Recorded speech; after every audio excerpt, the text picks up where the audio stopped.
एक बार एक गुरु ने अपने दोनों शिष्यों को 2 डब्बे दिए। वो दोनों डब्बे गेहूं से भरे हुए थे और कहा कि भाई मैं 2 वर्ष के लिए बाहर जा रहा हूँ और ये आपको गेहूं की रखवाली करनी है। ये बिल्कुल मुझे सही सलामत मिलने चाहिए, इसमें कोई भी दिक्कत नहीं होनी चाहिए।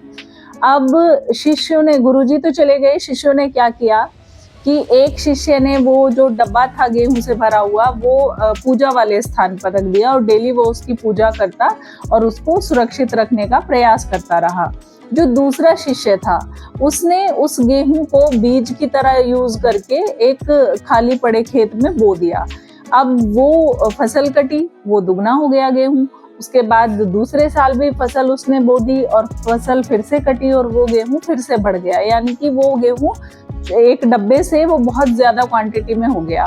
अब जो पहला वाला था उसका जो डब्बा था वो एज इट इज वहीं 2 साल तक रखा रहा। 2 वर्ष बाद जब उनके गुरु आए, उन्होंने कहा कि बेटा मुझे दिखाओ तुम लोगों ने किस तरीके से उस गेहूं को सुरक्षित रखा है जो मैं तुम्हें देकर गया था। तो पहले शिष्य ने अपना डब्बा खोल के दिखाया।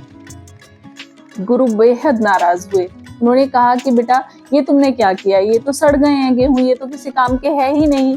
तो ये जो मैं तुम्हें धरोहर दे के गया था तुमने इसको नष्ट कर दिया है। फिर उन्होंने दूसरे शिष्य से कहा कि तुम अपना डब्बा दिखाओ। तो दूसरे शिष्य ने उनके सामने बोरियों का ढेर लगा दिया, क्योंकि वो गेहूं, एक डब्बा गेहूं अब बोरियों में तब्दील हो चुके थे, बहुत ज्यादा हो चुके थे।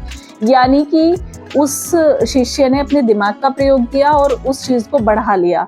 बस यही हमारे ज्ञान के साथ भी है। यदि हम इस ज्ञान को अपने डब्बे में बंद रखेंगे, इसका प्रयोग नहीं करेंगे तो ये किसी काम का नहीं है।